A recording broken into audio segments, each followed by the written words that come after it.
수 없음이 좀 되게 안타까운 일이에요. 그러면서 이렇게 고별사 하나가 생각이 났어요. 제가 읽어드릴 테니까 이런 고별사 누가 있을까 한번 생각해 보시면서 들어보시면 좋으실 것 같아요. 불행하게도 파벌주의는 인간 정신에서 가장 강한 열정의 뿌리를 내리고 있어 이를 우리 천성에서 분리할 수가 없습니다. 이는 모든 정부에서 다소 억누르거나 통제되거나 억제된 가운데 여러 가지 모습으로 나타나고 있지만 특히 가장 민주적인 형태의 정부에서 가장 악한 모습으로 민주주의의 최대의 적으로 나타납니다.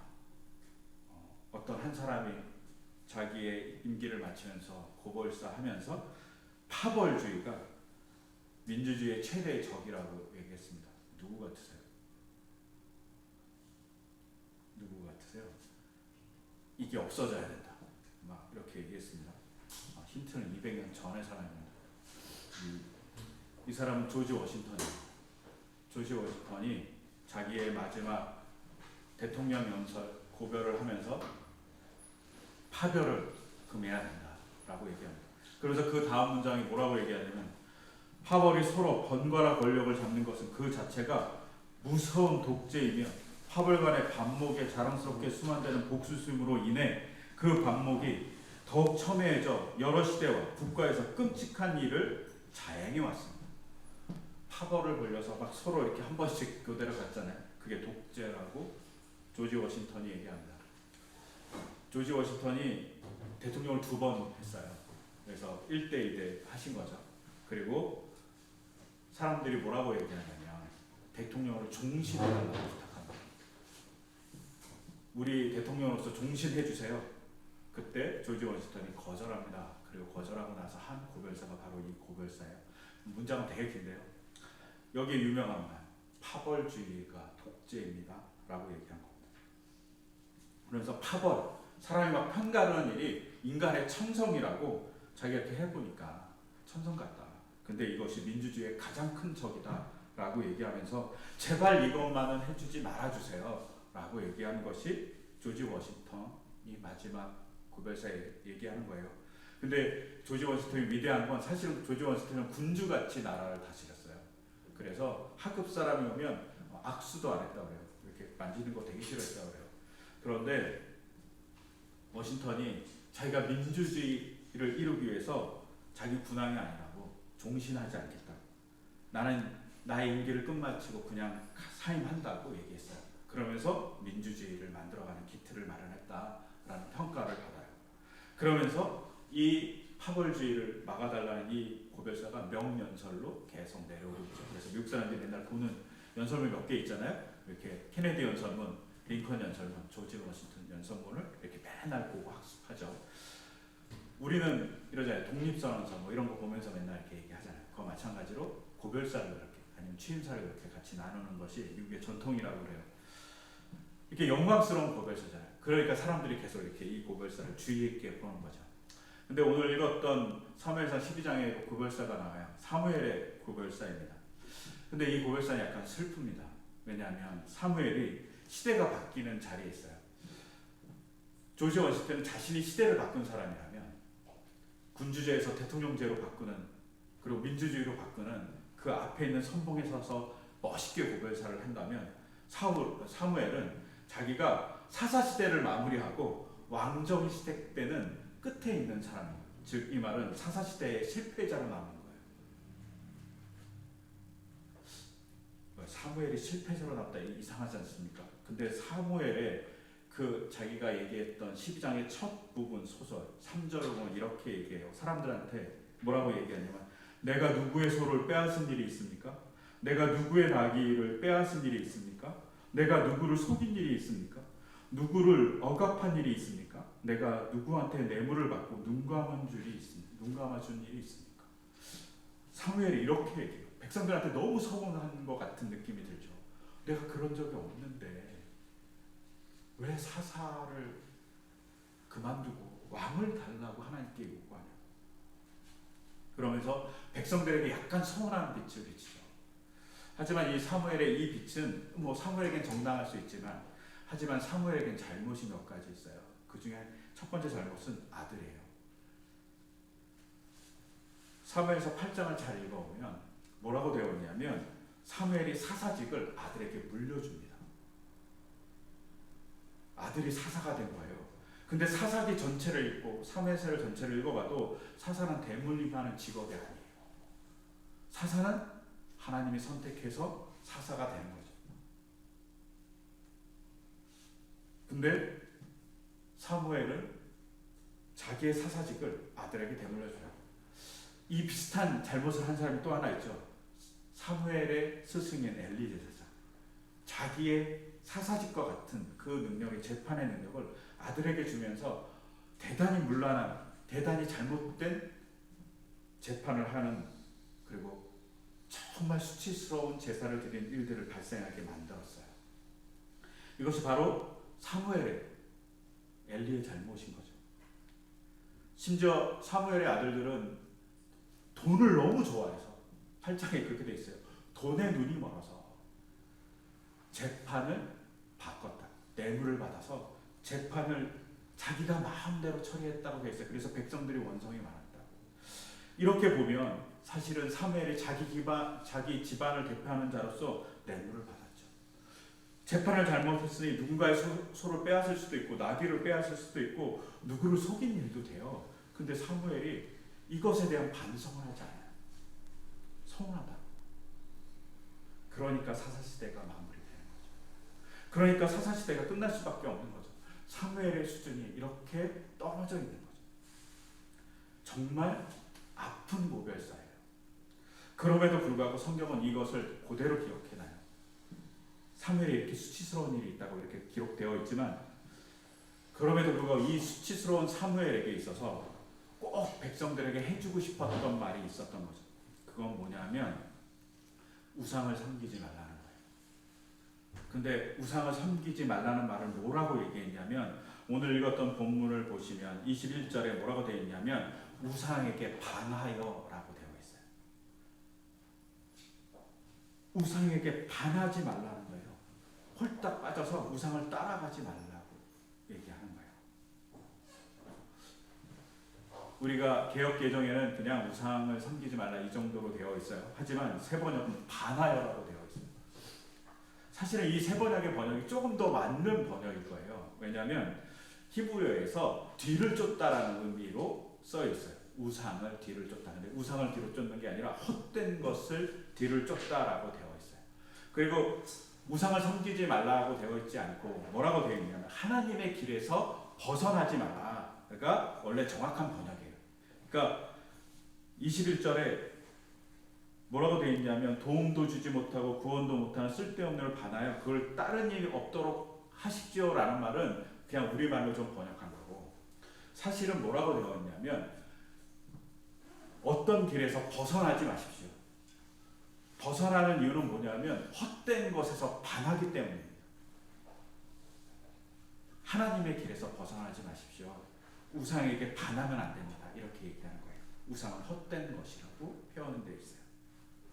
이 우상이 헛된 것이라고 표현되어 있는 게 터후예요. 이게 뭐냐면 창세기 1장 2절에 나오는 공허하고 헛된 것 그거예요. 창조 이전의 상태 그 아주 쓸모없는 상태를 당신들이 반해 있습니다. 이렇게 얘기합니다. 우상이 그런 존재라고 되게 쓸모없는 존재입니다. 라고 얘기하는 거예요. 근데 왜 헛된 것을 따를까요? 왜 우상을 따라갈까요? 왜 우상에 반할까요? 라는 것에 대한 힌트는 우리가 21절에서 볼 수 있어요. 21절에서 보면 우상을 왜 따라갑니까? 우상에 21절에 따르면 도움을 주는 것 같아서 혹은 구원을 주는 것 같아서입니다. 이 말을 좀 우리로 조금 바꾸면 원어적으로 보면 도움을 주는 거예요. 도움은 어떤 거죠? 우리가 뭔가를 가지려고 할 때 필요한 것을 주는 것을 도움이라고 해요. 그리고 구원은 이익이라고 바꾸는 게 더 맞아요. 이익을 위해서 우상을 섬기는 거예요. 이익을 위해서 우상에게 반했다는 거예요. 근데 우리가 그렇잖아요. 이익을 위해서 뭔가를 섬겨가려고 하잖아요. 아니면 이익을 취하기 위해서 뭔가를 배우거나 뭔가를 만들어 가려고 하잖아요. 고대 사회에서 신은 풍요의 신이에요. 아니면 질병의 신이에요. 아니면 전쟁의 신이에요. 왜 이렇게 신들이 풍요, 질병, 전쟁의 신일까요? 다 이것은 그들을 구원해 주는 사건 혹은 그들에게 이익을 주거나 삶의 윤택을 주는 것에 대한 사건과 결부되어 있어요. 그러니까 고대의 우상들은 다 전쟁, 질병 혹은 풍요와 관계되어 있어요. 이스라엘 사람들이 가나안에 들어왔어요. 출애굽하고.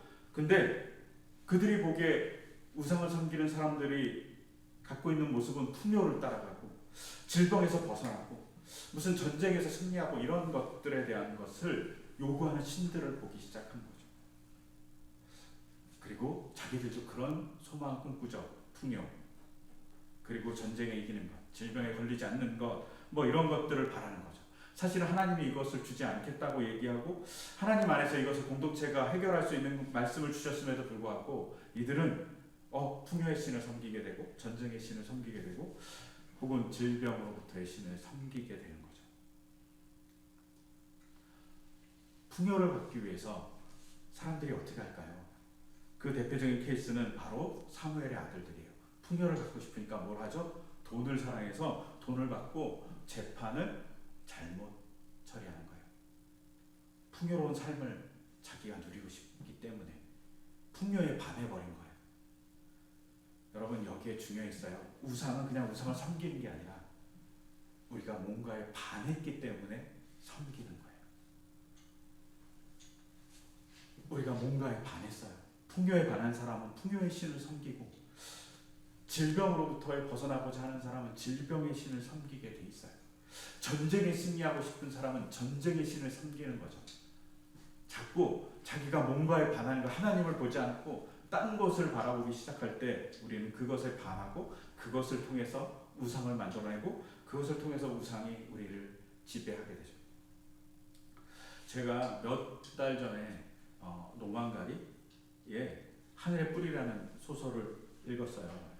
근데 그 노만가리의 하늘의 뿌리라는 소설의 그 주 내용은 뭐냐면 그냥 밀렵꾼들에게 코끼리를 구조하는 사람의 얘기예요. 코끼리 상아를 코끼리 상아를 막 밀렵해갖고 파는 사람들에게 코끼리 더 이상 죽이지 마십시오 하는 내용을 한 600페이지 되는 소설로 써놨더라고요. 여기서 중요한 건 뭐냐면 코끼리를 보호하는 거예요. 근데 왜 사람들이 상아를 쓰냐고 물어봐요. 상아 안 써도 되잖아 라고 이 사람이 얘기하는 거예요. 주인공이. 안 써도 되는데 왜 쓰냐고. 사람들이 뭐에 반했기 때문에 상아에 반하고요. 상아를 가지고 더 자기를 드러내고 싶어서 상아를 사용하는 거죠. 몇 톤의 상아가 막 쌓여있는 곳에서 막 불을 지르면서 이 사람이 코끼리 밀려고 그만해달라. 그러다 나중에 이제 이 사람은 죽게 돼요. 여러분 사람이 왜 상아를 쓸까요? 플라스틱이 이미 대체했는데 자기를 잘 드러내려고 하고 멋있는 것에 반해서 멋을 드러내려고 자꾸 노력하다 보니까 상아라는 것을 씁니다.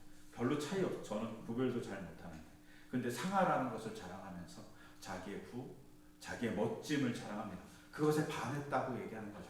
그리고 그 반한 것이 우상이 될 때가 발생합니다. 우리가 이것을 뭐라고 얘기하냐면 사치라고 얘기해요. 근데 사치의 사는 이렇게 많다는 뜻이에요. 많이 있다. 근데 치가 뭐냐면 치도 사람의 인변에 많을 따요. 사람이 많이 갖고 있다는 거예요. 많이 갖고 있는 사람 자신의 모습을 좀 봐야 되죠. 근데 사람이 왜 사치합니까? 그것은 자기가 그것이 우상이 됐기 때문에 반했기 때문에 그것을 갖고 싶어 해요. 저도 마찬가지고 다 마찬가지죠. 근데 이 우상 혹은 반한 것이 더 심각한 문제인 것은 뭐냐면 그냥 단순히 그냥 우상을 섬기고 절을 하는 것이 문제가 아니라 그것이 우리의 사고를 지배한다는 거예요. 우리가 그 사고에 지배당해요. 반하면 우리가 어떻게 하죠? 반한 사람에 따라서 그것에 따라서 막 행동하게 되어 있어요. 제가 옛날에 목공을 배웠어요. 근데 목공이 너무 재밌는 거예요. 목공에 너무 반했어요. 그랬더니 어떻게 되죠? 잘 때도 이렇게 침대 위에서 이렇게 천장을 바라보면 이렇게 도면 같아요. 아, 저걸 저렇게 잘랐어야 되는데 오늘은 이렇게 잘랐어야 되는데 잘못 잘랐고 저렇게 잘랐네. 목공이 저를 지배하죠. 그리고 끊임없이 그 생각만 하는 거예요. 그것이 저를 지배합니다. 그리고 그게 너무 지배하잖아요. 그러면 그게 우상이 돼요. 우리의 삶이 그렇죠. 우상은 그냥 옆에 있는 신을 섬기는 게 아니라 내가 반하는 거라는 거예요. 그리고 그것이 발전하면 우상이 된다고 얘기하죠. 오늘날 시대는 어떻죠? 오늘날의 시대의 우상은 돈이에요. 돈이 지배하는 시대에 우리가 살고 있죠. 돈으로 사람을 판단해요. 돈으로 사람의 가치를 증명하고 있어요. 우리가 이렇게 얘기해요. 선진국, 후진국 뭐로 나누죠? 돈으로 나눠요. 근데 정말 선진국, 후진국을 돈으로 나눌 수 있을까요? 코로나19가 사태가 발생하고 나서 선진국의 개념이 바뀌기 시작했어요. 어떻게 바뀌었냐면 부분적으로 선진국이 있다는 거죠. 우리나라가 선진국인가요? 우리나라가 선진국적인 모습을 갖고 있는 분야도 있고요. 아닌 분야도 있어요. 특히 언제? 우리가 이천에서 엄청난 화재 사고가 났어요. 안전에는 우리나라 완전 후진국이에요. 장애인을 향해서도 완전 후진국이에요. 근데 요번에 방역을 향해서는 선진국이 됐어요. 개념이 달라지는 거죠. 사실은 사전을 찾아본 선진국의 개념도 정확하지 않다라고 나와 있어요. $10,000 이상이면 개발도상국이 아니다. $10,000 넘은 지가 언젠데요, 우리나라가. 그런 개념 자체가 되게 어려운 거죠. 근데 우리 마음속에 선진국, 후진국에 대한 정의는 뭐냐면 돈이에요. 몇만 달러를 넘으면 선진국, 우리보다 잘 살아. 그렇지 않죠. 저는 개인적으로 김구 선생님이 우리가 문화적으로 훌륭한 나라가 되어야 된다고 했던 그 말이 진짜 선진국이라고 생각해요. 우리나라의 초기에 1945년 이후부터 막 우리 임시정부가 생기고 또 정부가 48년에 만들어주고 했을 때 그때는 뭐라고 얘기했냐면 우리는 돈은 없지만 문화적으로 훌륭한 나라라고 얘기했어요. 동양의 전통이. 그게 군사정권이 들어오면서 다 망가졌어요. 군사정권이 들어오면서 뭐라고 했냐면 우리가 후진국, 개발도상국, 돈을 벌어요. 이것으로 다 사람들을 세뇌시킨 거죠. 그래서 우리가 문화적으로 훌륭한 민족인 그 자체가 사라져버렸어요. 안타까운 거죠. 화가 나는 일이에요. 근데 우리가 그 끊임없이 우리가 돈으로 선진국, 후진국을 나눈 그 이슈 때문에 어떻게 됐냐면 돈이 우상이야. 돈이 많으면 좋은 나라지. 그러면서 돈에 반하고 돈에 반한 우리의 모습이 어떻게 되죠? 집의 규모로 사람을 평가합니다. 어떻게 집에 강남에 있는지 강북에 있는지를 가지고 사람을 평가할 수 있어요. 어떤 사람은 아파트에 살고 어떤 사람은 빌라에 사는 것으로 어떻게 사람을 평가할 수 있습니까? 근데 저희가 그걸로 사람을 평가합니다. 왜? 우리가 돈에 반했기 때문입니다. 그리고 돈에 반한 것이 우리의 그냥 놔둔 게 아니라 우리의 사상 체계를, 우리의 사고 체계를 결정한다는 거죠. 우상이 무서운 건 그것을 섬기는 게 아니라 우리의 생각을 지배하기 때문입니다. 이번 코로나 사태에 있어서 일본이라는 나라가 되게 주목받고 있어요. 일본이 2020년 올림픽을 개최하면서 부흥하고 싶었어요. 그러면서 자기 옛날 기억인 1964년에 도쿄올림픽을 기억하면서 우리가 이번 시점에 도약을 하자. 심지어 잃어버린 30년이라고 하죠. 잃어버린 30년을 만회하자. 이런 얘기하면서 도약하고 싶었어요. 근데 코로나가 발생한 거예요. 그러니까 올림픽을 치러야 되고 도약해야 되는데 이 욕심 때문에 백성들을 돌보지 않아요. 그놈의 정부가. 그러니까 어떻게 돼요? 엄청난 어려움이 발생했어요. 다들 겁내하잖아요. 심지어 이렇게 얘기해. 일본이 입국을 제한해줘서 너무 고맙다. 이런 얘기가 나오는 거예요. 말도 안 되는 얘기죠. 그리고 이제 저한테 가끔 이상한 여러 가지 많은 SNS를 보내주는 사람들이 있는데 그 중에 하나가 일본은 바이러스 배양국이다. 이런 카툰도 보내주고 막 그래요.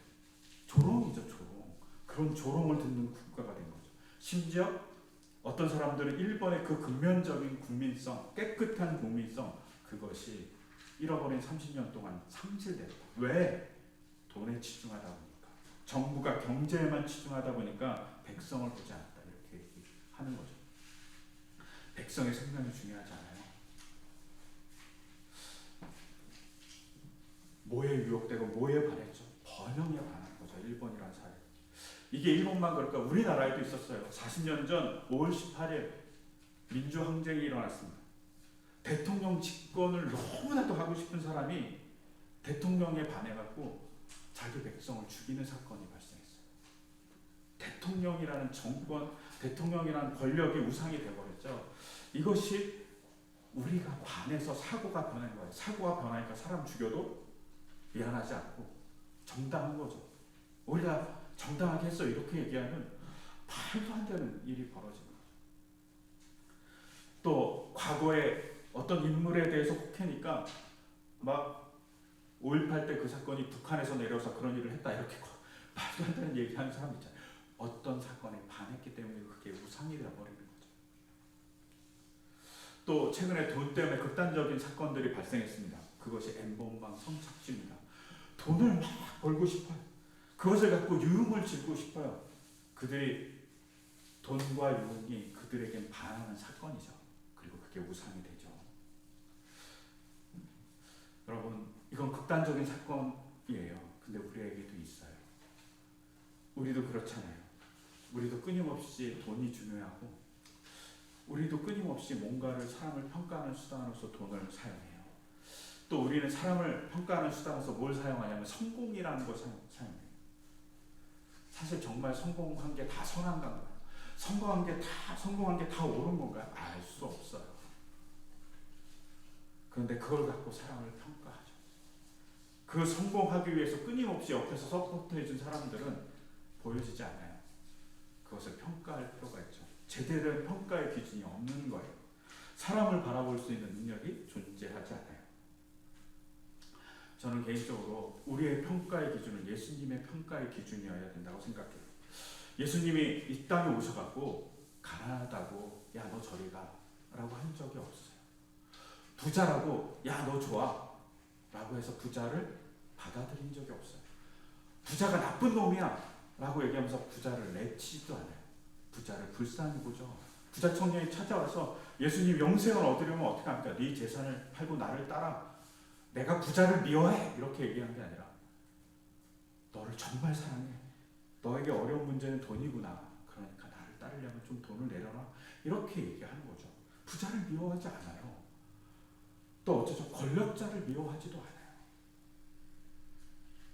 권력자를 미워했다면 아리마대 요셉이 없었겠죠. 여러분, 비천한 사람 그리고 나라에 정하는 사람을 미워했다면 가나안인 시몬은 존재하지 않습니다.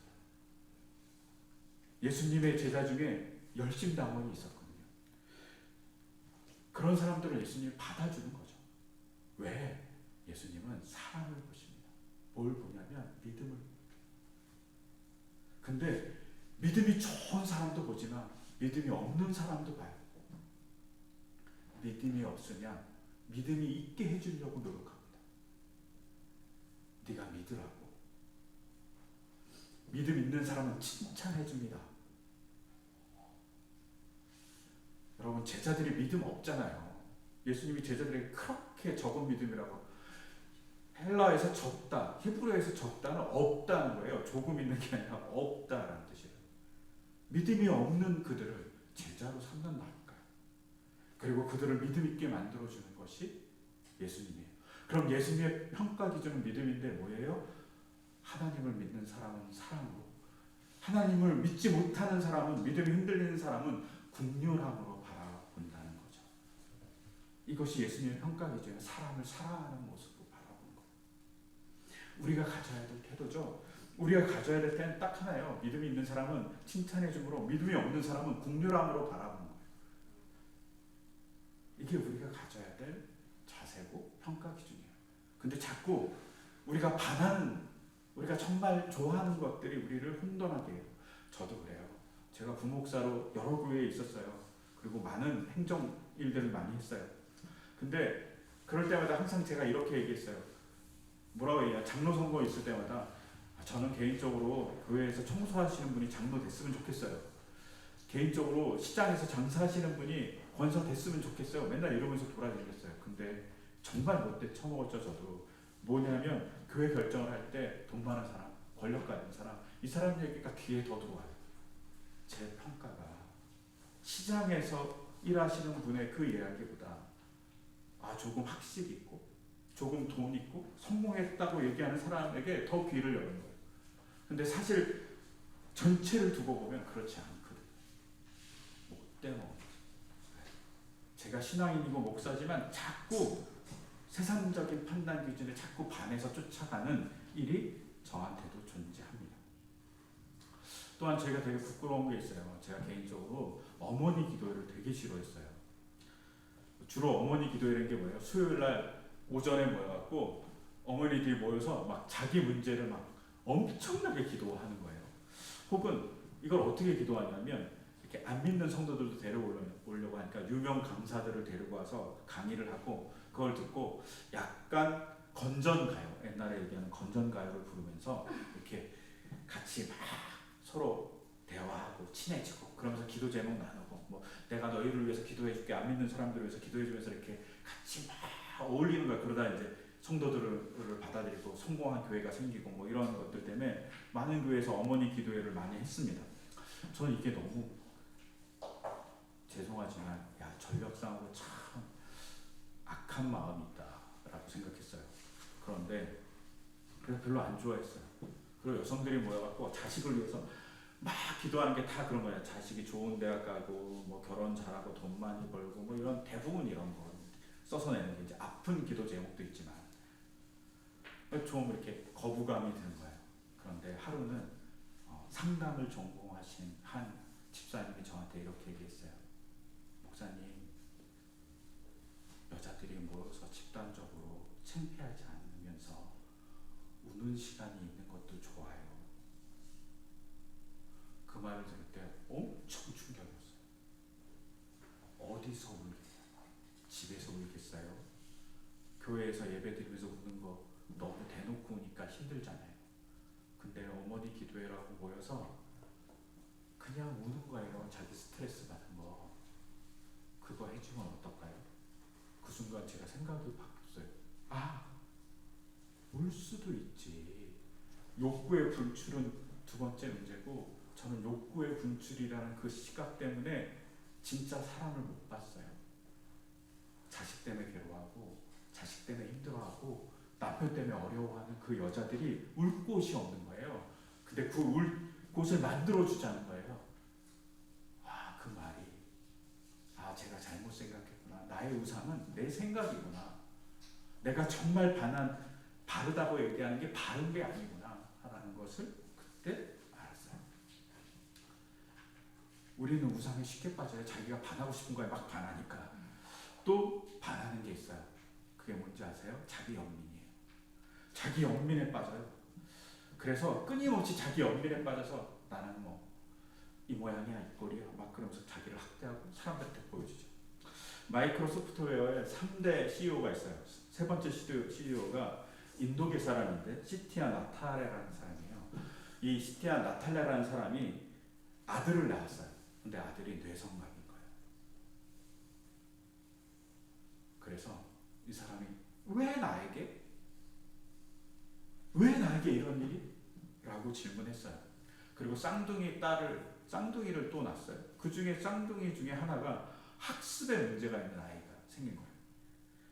천천만년 같은데 왜 나에게 이런 일이 일어나냐고 엄청 엉망을 했다는 거예요. 그러다가 어느 순간 갑자기 머리를 빵 치면서 한 가지 생각이 딱 들어온 거예요. 이 세상에서 가장 힘든 사람은 내가 아니라 나의 아들 자인이다. 왜 내가 힘들지? 사실은 나보다 더 힘든 사람은 나의 아들, 장애를 가진 내 아들.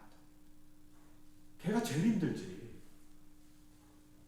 그러면서 그 아이의 마음을 공감하려고 했고, 그리고 자기 삶이 바뀌었대요. 와인이가 아니라 아픈 사람을 공감하는 자가 되었죠. 우리가 가끔 내 자신 안에 함몰되면 내 자신이 우상이 되고 나의 삶이 우상이 되죠. 우리가 해야 될 일은 뭐냐? 와인이가 아니라 Why to you? 당신은 왜?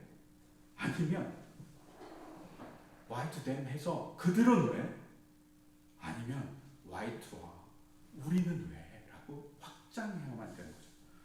우리가 해야 될 일이에요. 그것도 Y가 부정이 아니라 이것을 어떻게 바른 일로 이끌어야 될지에 대한 Y로 바뀌어야 되는 거죠. 근데 우리가 자꾸 우리 안에 연민에 빠지고 나라는 우상에 빠지면 우리는 함몰되게 돼 있어요. 나도 우상이 되는 거죠. 나의 연민도 우상이 됩니다. 근데 이런 상황에 하나님이 그리고 세상이 뭘 원하냐면 하나님의 자녀를 원한다고 되어 있어요. 오늘 읽었던 로마서를 보시면 이렇게 되어 있어요. 로마서 8장 19절 피조물은 하나님의 자녀들이 나타나기를 간절히 기다리고 있습니다. 피조물도 간절히 기다린다. 이 피조물이 뭐냐에 대한 논쟁은 학자들이 아직도 끊임없이 싸우더라고요. 사람만이다. 피조물이 이방이다. 아니면 뒤에 것을 다 읽어보면 이 세상 자연까지 다 포함한다. 막 이렇게 다 이렇게 여러 한 3개 정도 가지고 싸워요. 전 잘 모르겠어요. 근데 피조물은 세상 전체라고 보면 세상 전체가 뭘 원하냐면 하나님의 자녀를 원해요. 하나님의 자녀가 뭐죠? 하나님을 제대로 바라보고 하나님께 반한 사람들이죠. 우상에게 반한 사람이 아니라 하나님께 반한 사람이 있어야지만 세상이 제대로 돌아간다는 거죠. 그리스도인의 위치가 얼마나 대단하냐면 하나님께 반한 사람들이 하나님을 제대로 믿으면 피조물조차도 기다리는 사람이라는 거예요. 너무 놀랍지 않습니까? 저는 이번 주 이 본문을 읽으면서 막 충격적이었어요. 옛날에는 그런 감정이 없어요. 그렇지, 피조물도 우리를 봐야지. 특히 코로나19 사태를 지나면서. 코로나19 사태가 왜 발생했을까요? 환경오염, 무분별한 개발 이런 것들이 종과 종 간의 접촉을 많이 늘려서 발생했대요. 인간이 원래는 야생동물하고 그렇게 접촉이 많지 않은 존재예요. 근데 너무 개발하다 보니까 야생동물과 접촉할 일이 많아진 거예요. 또 인간의 욕심이 야생동물을 먹어야 되니까 접촉이 더 늘어난 거죠. 그리고 야생동물이 서식지가 개발되면 없어지니까 개체가 줄어버려요. 그러니까 심지어 학자들이 뭐라면 야생동물에 살아야 될 바이러스들이 살 곳이 없으니까 그 숙주로 블루오션으로 인간을 택했다라는 얘기까지 나왔어요. 인간의 욕심이 여기까지 온 거죠. 근데 제대로 된 시각을 갖고 자연을 사랑하고 하나님의 백성답게 살아가는 사람이 존재한다면 뭐가 일어나지냐면 피조물도 기다리는 존재가 된대요. 저는 우리가 피조물도 기다리는 존재가 돼야 된다고. 그러려면 우리가 하나님께 반해야 돼요. 하나님이 뭘 원하는지 계속 끊임없이 쫓아가야죠. 우리가 그렇잖아요. 연애 보신 분들도 다 알지만 그 사람 졸졸 쫓아다니잖아요. 그 사람만 나타나면 기분 좋고 그 사람이 뭘 하고 싶으면 그 사람이 원하는 것을 하고 싶어 하잖아요. 반하면 그거 하고 싶어 하잖아요. 그러잖아요. 당구 처음에 배우면 집에서 누우면 당구대가 막 모든 게 당구대로 보인다고. 반하면 그렇잖아요. 우리가 해야 될 건 그렇게 반하는 거죠. 누구한테? 하나님께. 근데 하나님이 그렇게 반하면 뭘 주냐면 성령을 준다고 되어 있어요. 성령으로 우리를 그렇게 만들어 준다고 되어 있어요. 그래서 요한복음은 하나님께로부터 난 사람들이 하나님의 자녀라고 13절에 얘기하는 거죠. 1장 13절. 그리고 로마서는 뭐라고 얘기합니까? 하나님의 자녀들은 뭐로 낳냐면 하나님의로 하나님을 아빠 아버지라고 부를 수 있는 사람이 된다고 얘기하죠. 우리가 그렇게 돼야 되는 거죠. 그렇게 될 때 우리가 하나님의 영광을 드러낼 수 있는 사람이 돼요. 우리가 예수님의 사역 중에 예수님이 사마리아 성에 가서 수가성 여인을 만난 걸 잘 알아요. 예수님이 우물가에서 이렇게 기다리고 있다가 여자가 나타날 때까지 기다리는 거죠. 그러다가 정오에 여자가 뚝 나타나니까 여자한테 물을 달라고 길어달라고 그래요. 그러니까 두레박을 있어야지만 두레박을 갖고 다니니까 물을 달라고 그러니까 이 여자가 뭐라고 그러냐면 왜 유대인이 나한테 물 달라고 따져요. 즉 이 말은 뭐죠? 이 사람의 사고에는 유대인과 사마리아를 구분하는 관점이 있어요. 그것이 먼저예요. 물을 달라고 있는 사람이 중요하지 않아요. 왜 유대인 남자가 나한테 달라고 그래? 이렇게 얘기해줘. 근데 이 여자한테 뭐라고 얘기하니까 예수님이 내가 생명수를 주겠다고 물기를 안 와도 된다 이런 얘기하죠. 그러니까 여자가 당장 달라고 그래요. 그러니까 뭐라고 얘기해요? 예수님이 네 남편대로라고.